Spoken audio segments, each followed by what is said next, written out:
하나님 감사합니다.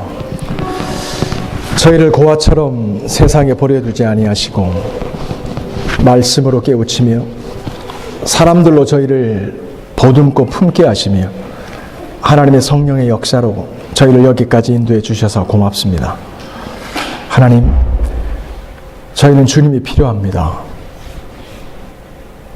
멸망을 향하여 달려가는 브레이크 없는 전차처럼 저희들의 인생 열심만 가지고 애쓰며 살아가지만 인생의 방향, 의미, 삶의 목적을 기억하지 않고 그저 세상이 주는 물질과 만족과 영광과 부와 칭찬과 세상의 즐거움을 쫓아 살았음을 이 시간도 깨닫고 회개합니다.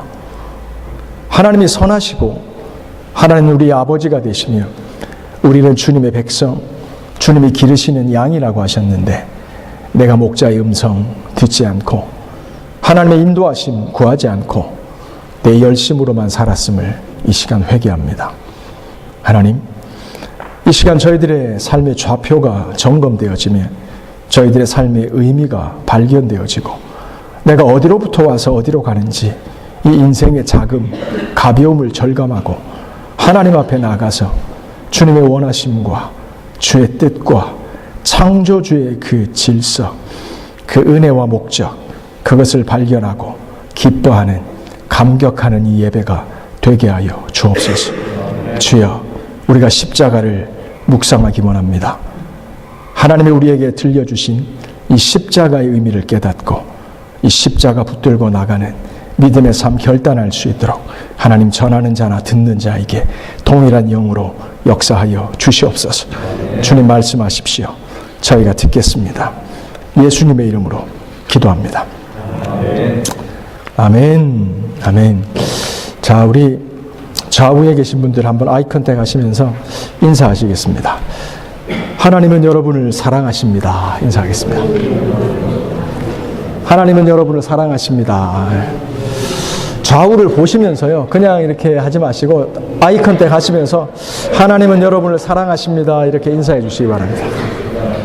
네. 자, 우리 중고등부 학생들 계속 그렇게 안 하면 앞으로, 맨 앞으로 오는 수가 있습니다. 그러니까 할 때 예배 잘 드리시고요. 또 우리 중고등부 학생들만 서로 보시며 하나님께서 여러분을 사랑하십니다. 인사해 주시기 바랍니다. 자, 좋습니다. 중고등부 앞으로 와주시기 바랍니다. 자, 좋습니다. 그렇죠? 약간 원래 저 때는 그래요. 네. 하나님이 10대는 못 건드린다는 말씀이 있지 않습니까? 그렇죠? 하나님도 못 건드리는 세대를 저희가 건드리면 안 돼요. 잘 모셔드려야 됩니다. 모셔드려야 됩니다. 그렇죠? 자, 우리 교회가 우리 10대를 잘 모시는 교회가 되기를 바라고요. 오늘부터 저희가 이제 하나님 허락하시는 동안에 2달을 채울지 못 채울지 모르겠지만 하나님 주시는 은혜를 따라서 복음에 대해서 설교를 제가 하겠습니다. 열방교회는 매년 1월, 2월 달이 되면 적게는 4주, 길게는 2달 복음 설교를 합니다. 1년에 집중적으로 이 2달에 걸쳐서 복음 설교를 합니다. 왜냐하면 복음이 제일 중요하기 때문에. 그래서 오늘부터 이제 십자가에 관한 얘기를 할 텐데 여러분이 기도를 많이 해주셔야 돼요. 왜냐하면 설교 중에 제일 어려운 게 복음 설교예요. 왜냐하면 여러분이 다 아는 내용을 얘기를 하거든요. 그러니까 여러분이 오셔서 설교를 하셔도 돼요. 근데 이게 너무 중요해요. 우리가 복음을 안다라고 얘기를 하는데 복음은 살아야 되는 거지 아는 게 중요한 게 아니에요. 그래서 우리는 알기 때문에 내가 산다고 생각해요. 복음을 살고 십자가 붙들고 산다고 생각하지만 우리는 그렇지 않은 경우가 많아요. 구원받는 사람은 십자가의 도를 아는 사람이 아니라 십자가의 도를 행하는 사람이에요. 그러므로 결코 구원은 하나님께서 우리에게 주신 은혜는 그저 되는 게 아니라 구원을 믿음으로 받고 삶으로 그 구원을 살아내는 사람들이 결국 하나님 나라에 들어가게 되는 겁니다. 아멘이시죠? 2018년 하나님께서 런던 열방교회에 주시는 주제가 뭐죠?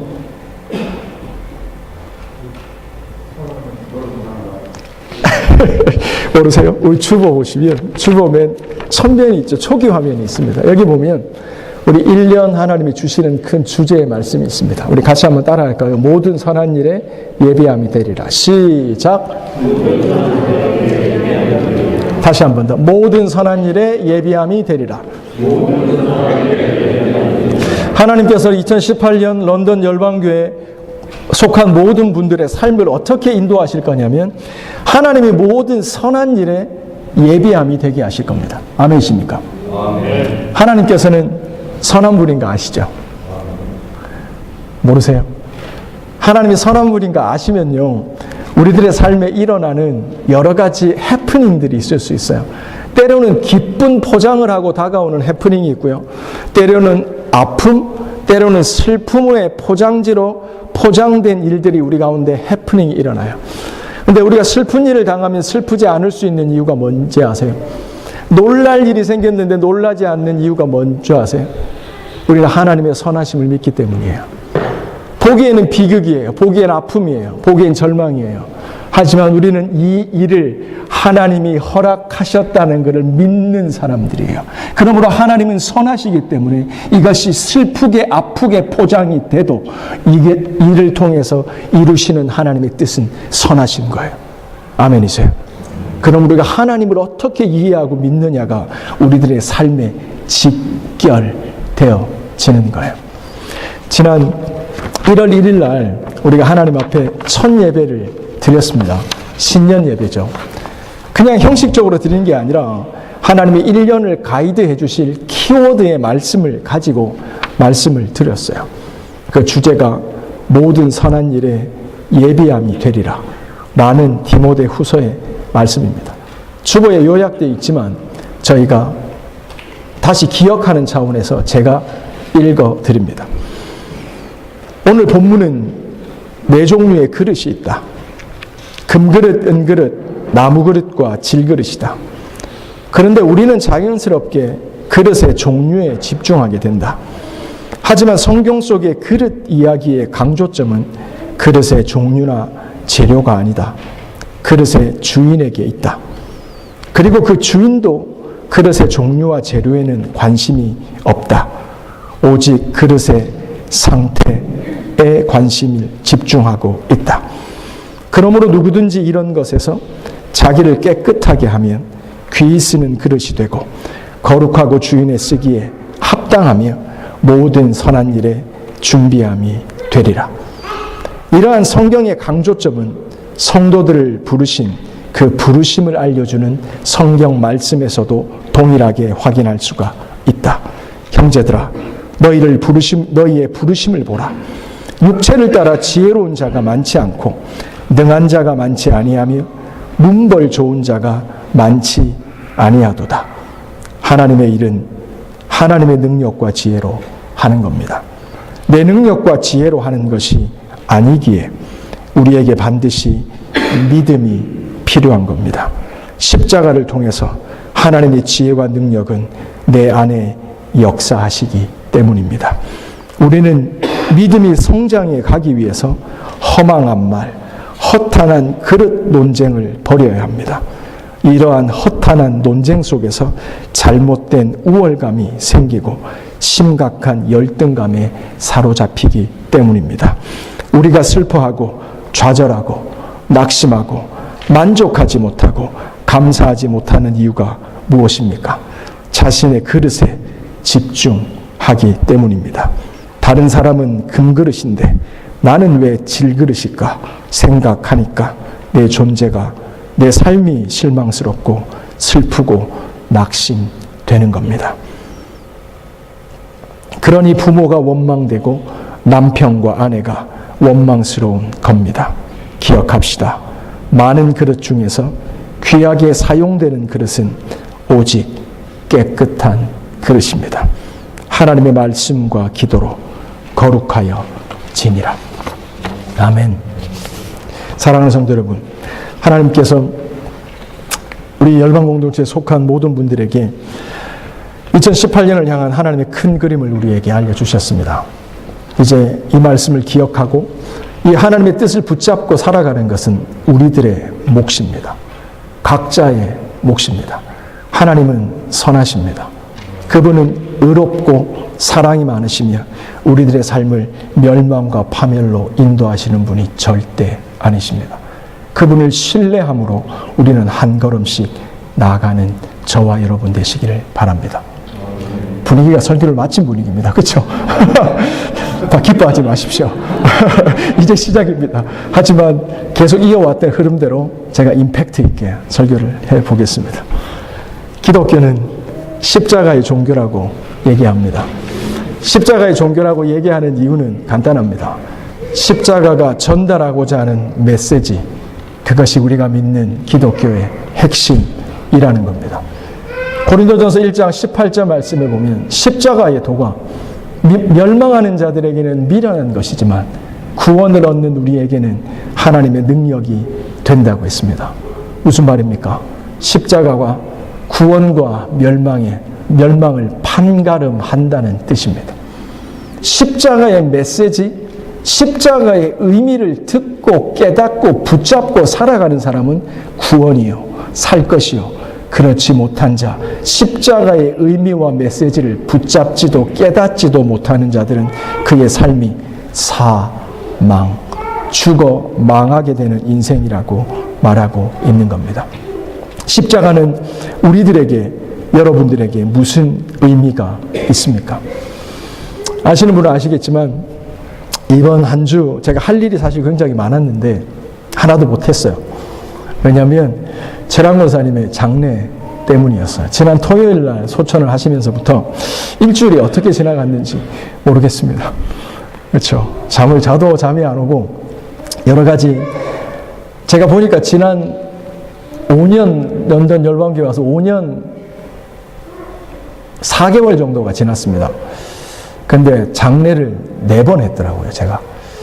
그래서 하나님이 이제는 전문화된 시대에 저를 전문화된 목사로 인도하시나 싶은 마음이 들 정도로 참 장례를 많이 치렀습니다. 아버지, 또 장모님, 또 사랑하는 집사님, 또 사랑하는 권사님 장례까지 제가 치렀습니다.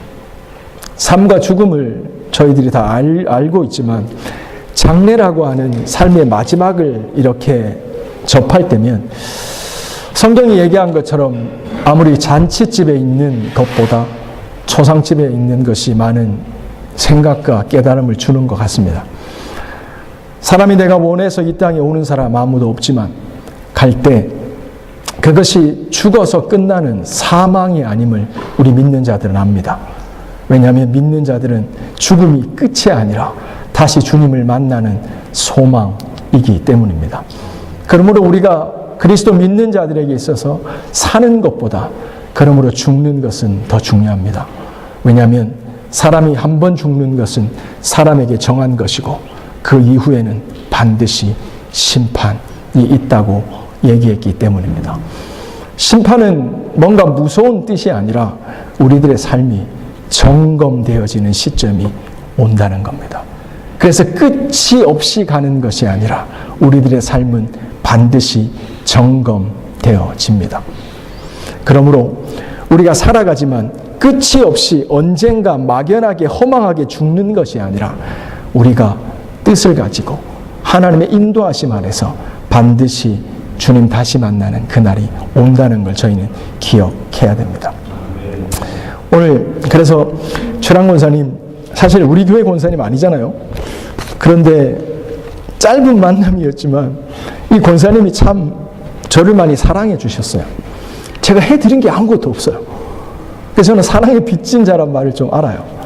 그래서 권사님이 한국 갔다 지난 1년 전에 하나님께서 완전히 치유하게 해주셔서 한국 갔다 오셨잖아요. 그리고 12월에 한국 갔다 오셨는데 오시자마자 저희 집에 이만한 그릇에 동치미를 담아서 턱 갖다 주셨어요. 제가 또 동치미를 좋아하는 경상도 사람 아니겠어요. 그래서 한 그릇을 딱 퍼서 딱 먹었더니 아작 안 익은 거예요. 그래서 맛이 떨더라고요. 그래서 그대로 놔두고 동치미를 딱 덮어서 냉장고에 그대로 넣고 시간이 갔습니다. 그리고 나중에 익으면 먹어야지 생각했죠. 그리고 시간이 흘렀습니다. 저도 잊어버리고. 그리고 권사님 돌아오셔서 갑자기 폐에 폐인이 있고 물이 차는 것 때문에 병원에 가셨다가 한 10일 만에 이제 소천을 하신 겁니다. 그리고 입관 예배를 목요일 날 마치고 이제 권사님 관에 누워드리고 관 뚜껑을 닫는 게 입관 예배죠. 그리고 집에 와서 이제 권사님 믿음 가운데 내가 보내드렸구나. 옛날에 내가 사랑하는 아버님, 사랑하는 집사님들 믿음 가운데 보내드리지 못했는데 그 귀에 대고 믿음 얘기하면서 주님 만날 준비하면서 보내드렸구나 생각하면서 냉장고 문을 딱 열었습니다. 그랬더니 뭐가 있어요? 동치미가 있는 거예요. 그래서 이게 오세요? 이게 감동이 되는 거예요. 감동이. 그렇죠? 그러면서 제가 어떻게 했겠어요? 동치미를 꺼냈죠. 그리고 땅에 내려놓고 한 그릇을 퍼서 먹었어요. 동치미 국물이 제 영혼을 타고 흘러가더라고요. 시원하더라고요. 그 동치미의 의미는 제게 있어서 사랑이었습니다. 잘 알지 못하는데 부족한 저를 사랑해주는 그 의미가 동치미였습니다. 사랑하는 성도 여러분, 십자가는 우리에게 무슨 의미입니까? 십자가는 여러분에게 어떤 메시지를 던지고 있느냐라고 하는 거죠. 오늘부터 저희는 이 내용을 살펴보겠지만 오늘은 한 가지 메시지만 살펴보려고 합니다. 같이 따라합시다. 죄를 미워하라. 왜 안 하세요? 같이 따라합시다. 죄를 미워하라. 여러분, 하나님은 선하신 하나님이시지만 그 선하신 하나님은 또 어떤 하나님이신지 아세요? 하나님은 righteousness. 하나님은 의로우신 분이세요. 하나님은 holy of holy. 하나님은 거룩하신 분이세요. 그러므로 이분은 어떤 분이신 줄 아세요? 그분은 분노하시는 분이세요. 그분은 진노하시는 분이세요. 오늘날의 교회에서 복음을 얘기하면서 하나님의 진노를 얘기 잘 안 합니다. 오늘날의 교회에서 구원받은 성도들이 모였는데 무슨 하나님의 분노와 진노를 얘기하냐라고 구태의연하다고 얘기를 합니다. 하지만 십자가는 반드시 우리에게 첫 번째로 얘기합니다. 십자가는 하나님의 분노를 의미합니다. 하나님의 진노를 의미합니다. 하지만 오늘날의 교회에서는 이 분노를, 하나님의 분노와 진노를 얘기하지 않습니다. 여러분, 영국 목사님들 많이 아세요? 올소울스 교회 아세요? 존 스토트 목사님 아세요? 영국 사람들이 존경하는 신학자이자 대표적인 목회자입니다. 근데 이분은 지옥을 실제라고 믿지 않습니다. 성경에서 분명히 지옥은 실제고 하나님을 믿지 않고 행악하는 자들이 가는 인생의 결말은 지옥이라고 분명히 얘기합니다. 하지만 존 스토트 목사님은 지옥을 실제라고 믿지 않습니다. 왜냐하면 사랑의 하나님과 맞지 않는다는 거예요. 사랑의 하나님이 어떻게 인생을 멸망시키는 지옥으로 보낼 수 있느냐라는 거죠. 존 스토트 목사님의 문제만이 아닙니다. 현대 지성, 현대 신학, 오늘날의 교회는 하나님의 분노와 하나님의 진노를 다루기를 어려워합니다. 피해가고 싶어합니다. 하지만 분명한 건 하나님의 사랑은, 하나님의 복음은 그분의 분노와 진노를 제대로 이해할 때 복음이 복음됩니다. 하나님의 사랑의 깊이와 넓이와 길이와 높이를 이해하려면 하나님의 분노를 먼저 이해해야 된다는 겁니다. 그러므로 존 스토트 목사님은 왜 지옥이 없다고 얘기하냐면 이게 소위 말해서 신학적 빈볼이라는 거예요. 신학적 허구라는 겁니다. 예를 들면 이런 거죠. 사랑하는 우리 딸이 있어요. 우리 딸이 있는데 자꾸 나쁜 짓을 하는 거야. 그러니까 때릴 마음은 전혀 없으면서 한 번만 더 하면 나 너 때린다 진짜. 맴매다 진짜. 이걸 지옥이라고 얘기를 하는 거야. 사랑하는 성도 여러분, 그렇지 않습니다. 지옥은 실제합니다.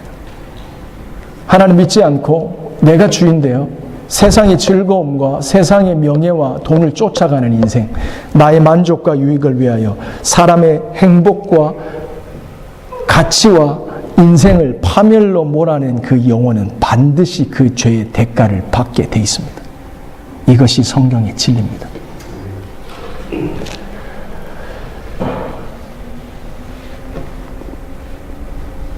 오늘 이 하나님의 분노를, 십자가를 설명함에 있어서 한 가지 질문을 하면서 좀 나가기를 원해요.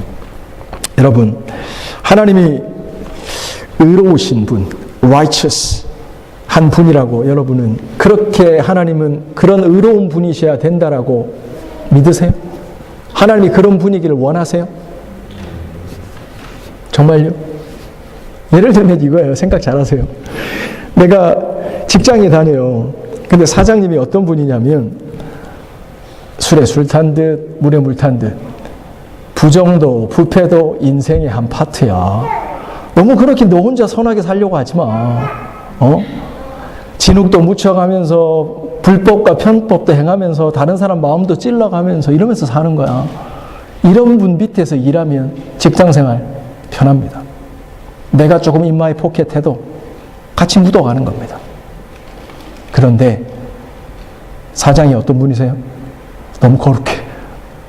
일피 하나, 법의 한 조항 하나 어기지 않는 원칙주의자, 의로운 사람인 거예요. 그러면 저의 직장생활이 어떻게 될까요? 교회에서 직장에서 복사기 하나 쓰는 거, 뭔가 교회 볼펜 하나 쓰는 거, 이거 다 눈치 보지 않겠어요? 사랑하는 성도 여러분, 하나님이 여러분이 생명의 주인으로 모시는 그분이 의로운 분이시기를 원하느냐는 질문입니다. 이 질문은 쉬운 답이 아닙니다. 첫 번째, 일단 만일 하나님이 전지하고 전능하시잖아요. 그러면 그 하나님이 불의하다, 나쁘다, 악하다, 그러면 어떤 일이 생겨요? 우리는 히틀러라는 사람을 기억합니다. 막강한 권력과 정치력이 있습니다. 하지만 그는 악했습니다. 그는 불의했습니다. 그는 개인의 상처와 아픔 때문에 특정한 민족을 죽였고 그들의 역사에 치명타를 남겼습니다. 그는 잠시 인생 가운데 등장했다가 사라졌지만 그 불의한 통치자가 남긴 피해는 지금도 계속되고 있습니다. 통치자가 불의하다라고 하는 것은 어마어마한 일입니다. 멀리 가지 않아도 됩니다. 우리 안타까운 조국 대한민국을 봅시다. 북쪽에 살찐 분이 계시죠. 이분이 자기의 권력을 유지하기 위해서 어떻게 합니까? 민중들의 목숨을 종이장처럼 취급합니다. 인권은 없습니다. 통치자가 불의할 때 생기는 비극입니다. 그러므로 우리는 투표할 수 있다면 하나님은 반드시 의로우셔야 된다, righteousness 해야 된다는 말에 표를 던질 수밖에 없습니다. 그런데 우리들의 딜레마가 이겁니다. 하나님이 righteous yes 하다면 이 말의 뜻이 뭘 의미하냐는 겁니다. 그분을 주인으로 내 삶의 아버지로 모시고 살아간다면 그분 우리들의 삶에 1점의 죄와 악도 용납하지 않으시는 분이라는 겁니다. 이것이 우리의 딜레마지만 사실입니다. 하나님은 의로우신 분입니다. 그러므로 그분은 분노하십니다.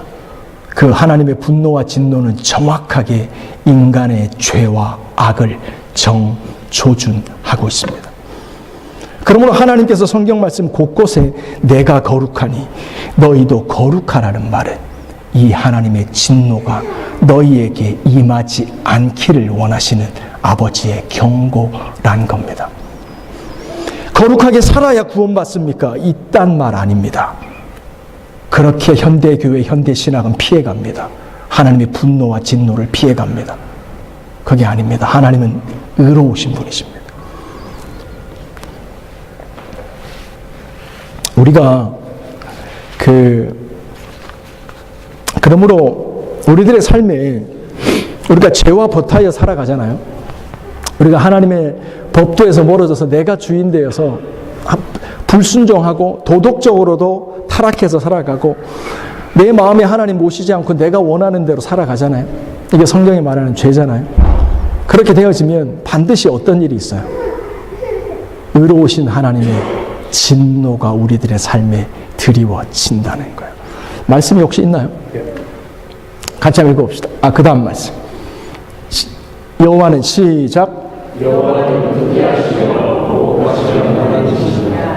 여호와는 보호하시며 진노하시되 자기를 거스르는 자에게 보호하시며 자기를 잡은 자에게 지혜를 주시며. 이게 하나님의 말씀인 걸 믿으세요. 이제 주저되죠. 하나님은 자기를 거스리는 자를 보복하신다는 거예요. 진노하신다는 거예요. 자기를 대적하는 자에게 뭘 품으세요? 진노를 품으세요. 그 다음 말씀입니다. 같이 읽습니다. 시작. 주로 주는 경외할 자신이 주께서 한번 노하실 때 그가 주의 경외에 서리라. 오늘날의 시대는 하나님을 너무 가볍게 생각합니다. 우리들의 삶이 솜사탕 복음, 가짜 복음, 뒤에서 얘기하겠지만 구원파적 복음에 중독과 오염되어 있어서 하나님을 너무 작게 생각하고 함부로 생각합니다. 하지만 의로우신 하나님은 그분이 진노할 때 주의 목전에 온전히 서 있을 자 아무도 없다는 겁니다. 그 다음 말씀입니다. 같이 했습니다. 시작.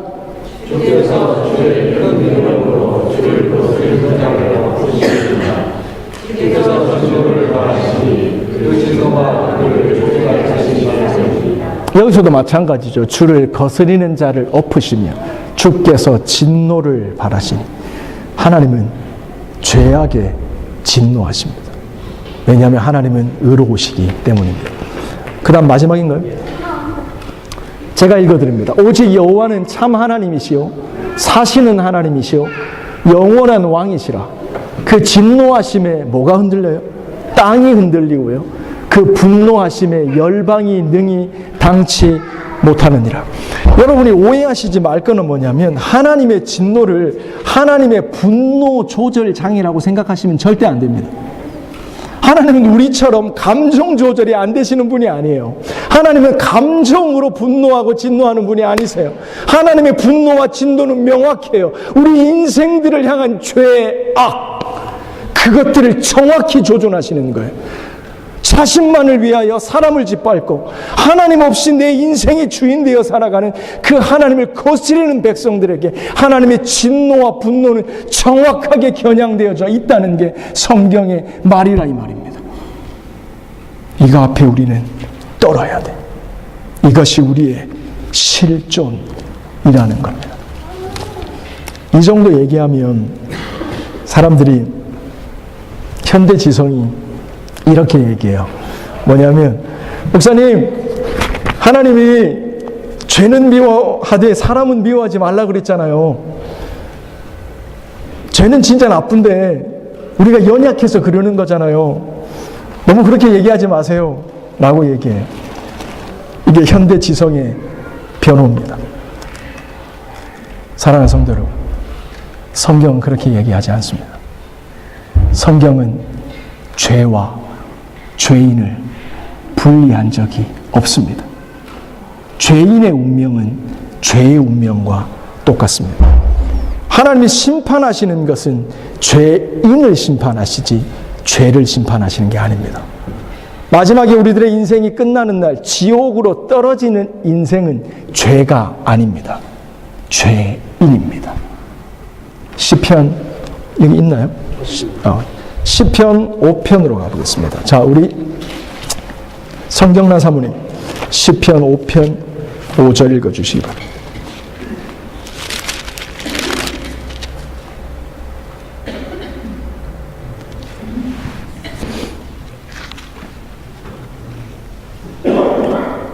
오만한 자가 주의 목전에 서지 못하리이다. 주는 모든 행악자를 미워하시며 오만한 자가 주의 목전에 서지 못하리이다.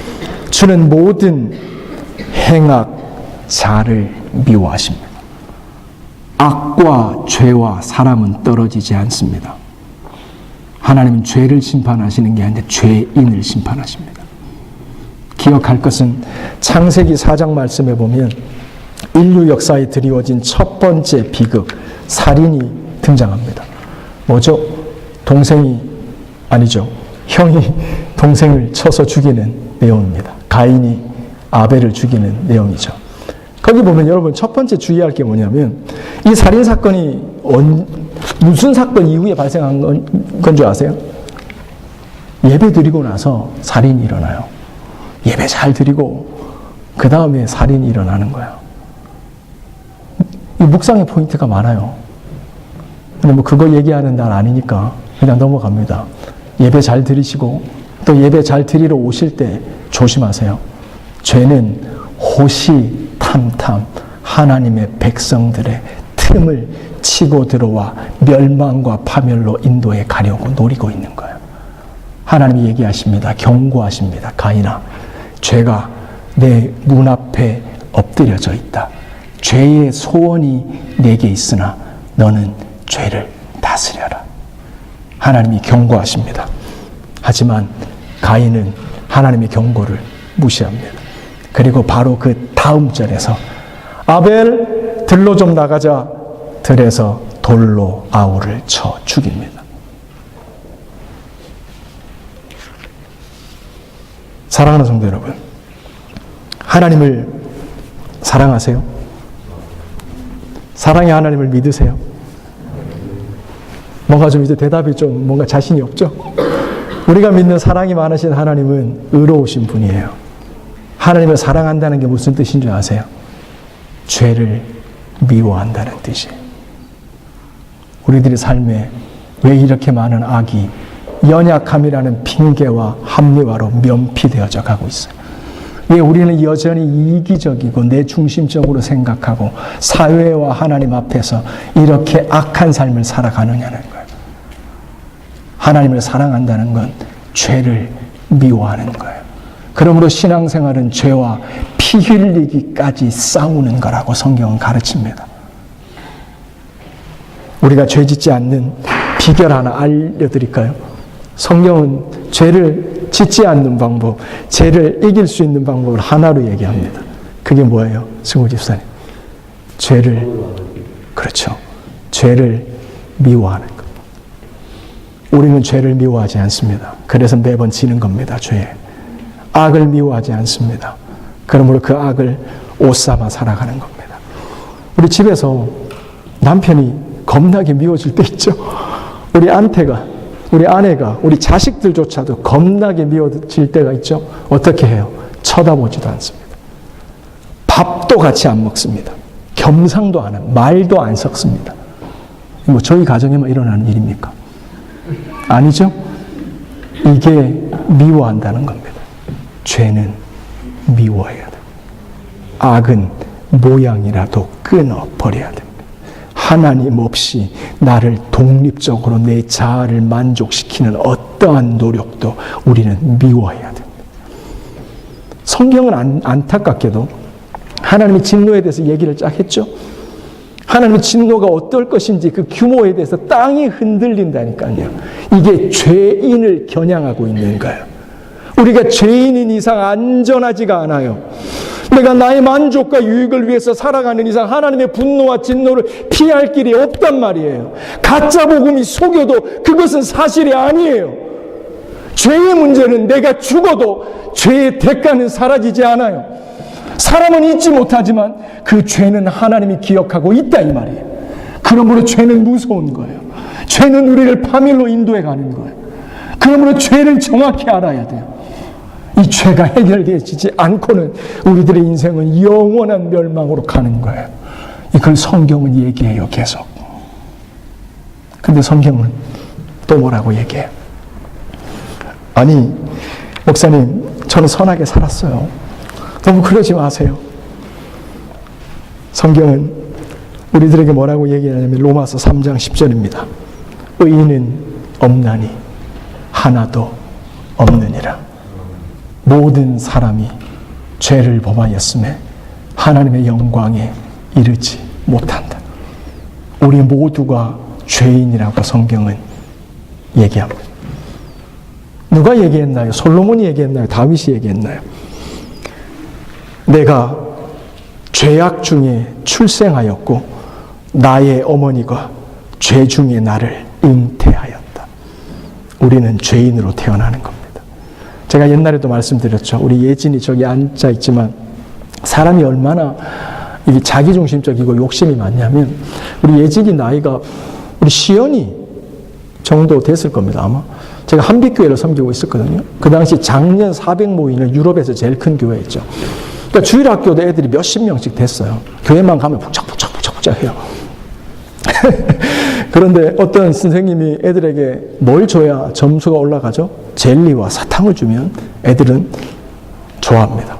그날도 어떤 선생님이 그릇에 담아서 젤리와 사탕을 나눠주고 있다가 accidentally 이게 탁 떨어졌어요. 그래서 바닥에 사탕과 젤리가 쫙 깔린 거예요. 그랬더니 많은 애들의 눈이 어떻게 돼요? 워잉? 이래가지고 그거 보면서 뛰어다니는 거예요. 그래서 하나 죽고 두 개 죽고 이러면서 좋아하는 거예요. 우리 예진이 어떻게 했는지 아세요? 가장 많이 쏟아진 젤리 근처로 가서 거기서 주저앉아버려요. 그러면서 다리를 벌려서 하나씩 꺼내 먹는 거예요. 와우. 제가 하나님의 은혜로 저렇게 큰 거예요. 이거 제가 가르친 줄 아세요? 아닙니다. 어디서 배운 줄 아세요? 주일학교에서 교사들 이런 거 가르치지 않죠, 기훈 집사님. 뭐예요? 태어날 때부터 DNA로 그렇게 돼 있는 거예요. 이게 성경이 얘기하는 자기 중심, 육체의 욕심을 따라 살아가는 우리의 자화상입니다.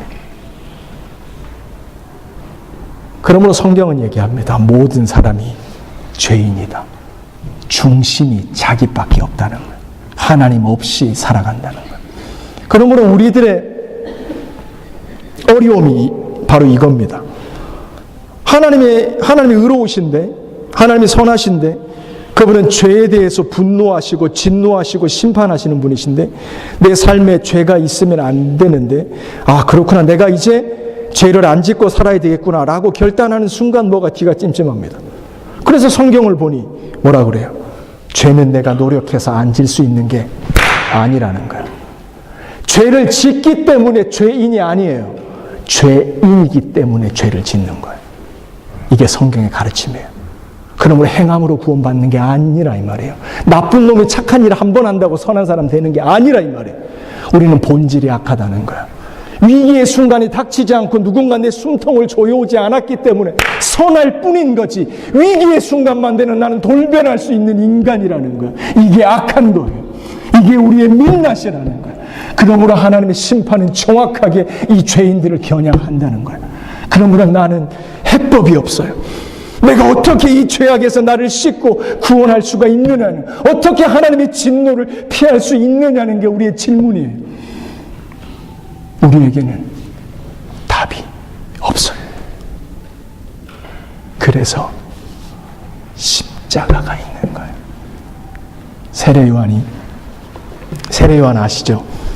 요단강에서 나이스하게 세례 주시는 분. 이분은 금식하는 분이세요. 여러분 금식하고 계세요? 담임 목사는 틈만 나면 이렇게 성도들을 쪼옵니다. 그렇죠?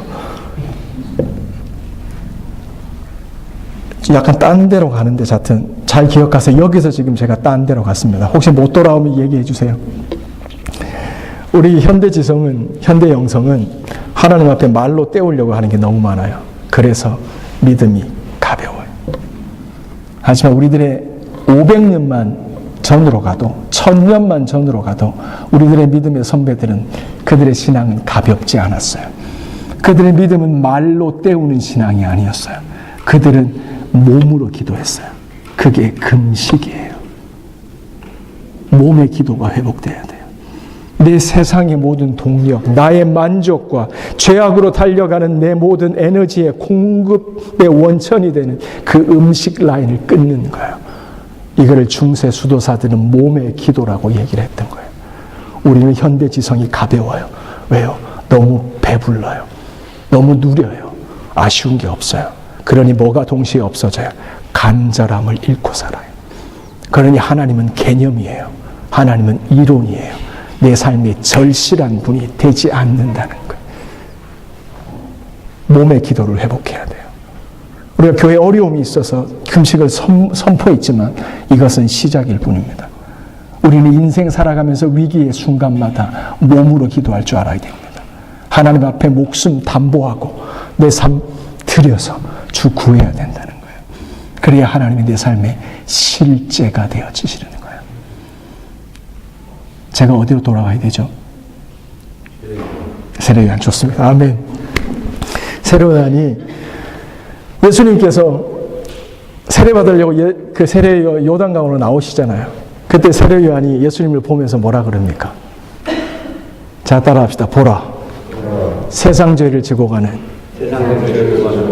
하나님의 어린 양이로다. 우리는 우리 스스로를 죄의 문제를 해결할 수가 없습니다. 태어나면서부터 죄 중에 잉태했고요. 아무리 선하게 산다고 우리가 본질이 선해지는 게 아닙니다. 우리에게는 방법이 없습니다. 그래서 죄가 없으신 하나님이 하늘 보좌를 버리고 이 땅에 오셨습니다. 그리고 그 죄가 없으신 주님이 세상 죄를 그 한 몸에 다 짊어지시고 십자가로 올라가신 겁니다. 그리고 그 십자가 위에서 못 박힌 그리스도가 되어진 겁니다. 그러므로 십자가에서 죽으신 그리스도는 완벽한 죄 용서의 의미입니다. 그러므로 우리들의 삶에서 하나님의 진노와 분노를 피할 수 있는, 하나님의 구원에 이룰 수 있는 건 하나입니다. 행위가 아닙니다. 뭡니까? 십자가에 못 박힌 그리스도를 믿는 겁니다. 믿음입니다. 마음으로 믿고 입술로 시인하는 겁니다. 그렇게 되어질 때 이 믿음이 내 안에 실제가 되어져서 그분의 죽음이 나의 죽음과 합쳐집니다. 내가 죽어야 될 십자가인데 그분이 내 대신 죽었다는 것. 하나님의 진노와 분노가 나를 향해야 되는데 십자가에 달린 그리스도를 향했다는 게 깨달아지면서 죄와 죄인은 분리되는 게 아니라 십자가 위에서 그리스도는 죄와 하나가 되어져요. 그리고 그 십자가에서 그리스도는 죄와 함께 죽어요. 이게 하나님의 의로우신 심판이에요. 그러므로 이 죽음에 참여하는 자, 이 죽음을 믿음으로 받아들이고 슬퍼하고 애통해하는 자, 그는 하나님의 진노와 분노를 피해가는 거예요. 이것이 구원이에요. 그러므로 구원은 철저히 믿음이에요.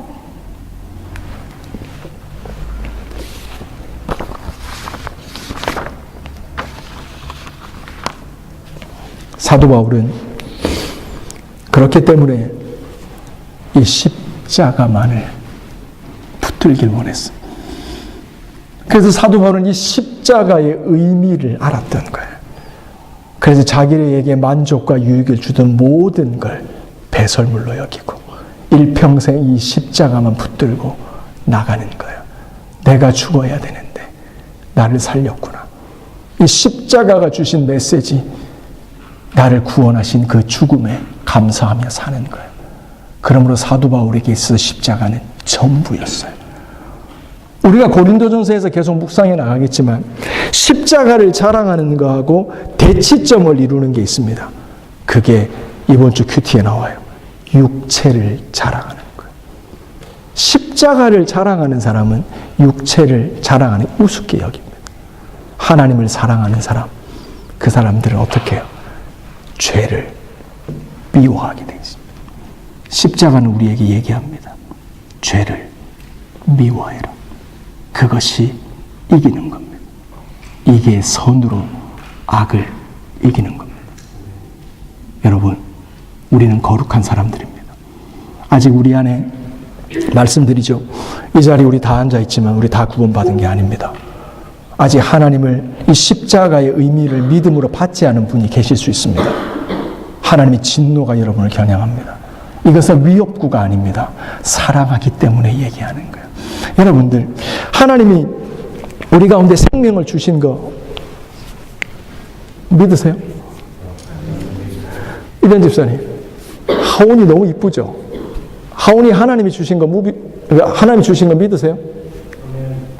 그렇죠? 저 아멘이 진실된지 모르겠다. 그냥 이렇게 뭐 전도사님하고 사랑이 깊어져서 뭐 그럼 저희는 정말 사랑하게요. 진짜. 그렇게 난 게 아니에요. 하나님이 주신 거예요. 생명이 하나님께 속하여져 있음을 믿는 사람은 뭐에 대해서 분노하게 돼 있는 줄 아세요? 낙태에 대해서 분노할 수밖에 없어요. 생명이 하나님께 왔기 때문에 생명을 사람이 끊는 거에 대해서 분노할 수밖에 없는 거예요. 하나님의 법을 사랑하면 악을 미워할 수밖에 없는 거예요. 내가 하나님 사랑하지만 악과 겸하여 살아간다? 죄송합니다. 있을 수가 없는 일입니다. 내가 하나님 사랑하지 않는 겁니다. 내가 하나님 사랑하면서 내 마음대로 결정한다? 내가 기도하지 않고 결정한다? 있을 수가 없는 일입니다.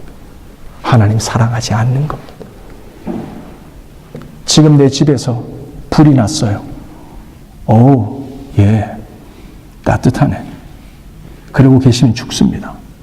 집에 불 난 줄 깨달을 때 바로 뛰쳐나와야 됩니다. 실존적인 일입니다. 죄를 미워하는 건 실제입니다. 하나님을 사랑하는 건 선으로 악을 이기는 겁니다. 자리에서 일어납시다.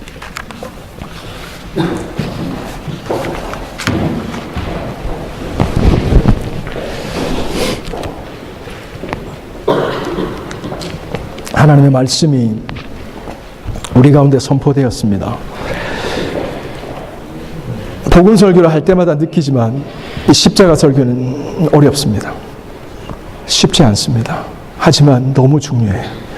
하나님의 아들이 십자가에서 못 박히신 이유, 그것은 하나님의 진노, 의로우신 재판장이신 하나님이 우리를 구원하시기 위한 하나님의 사랑이에요. 이 하나님의 사랑을 이해하려면 우리가 하나님의 진노를 정확히 이해해야 돼요. 가볍지 않아요. 절대 가볍지 않습니다. 죄의 문제는 절대 가볍지 않습니다. 우리 하나님 앞에 기도합시다. 믿음으로 주님 구하며 나갑시다. 자기중심적인 것, 세상의 불법과 편법과 사람의 만족을 위해서 나갔던 모든 작은 모양의 악이라도 미워해야 됩니다. 미워해야 됩니다. 그래야 끊어집니다. 모양이라도 작은 것이라도 흠모하면 그 죄와 우리의 운명이 같아집니다. 하나님은 죄인을 멸하십니다. 행악자를 심판합니다. 그러므로 그리스도께서 오셔서 우리들의 모든 죄악을 감당하셨습니다. 믿음으로 고백합시다. 하나님께 감사하며 나갑시다. 결단하며 기도하며 나갑시다. 하나님 내게 믿음 주셔서 십자가 붙들고 나가는 저희들의 삶 되게 하여 주옵소서. 우리 같이 기도하며 나갑니다. 거룩하신 하나님 아버지 감사합니다. 하나님 이 시간도 거룩하신 주님 앞에 내가 섭니다. 하나님 나의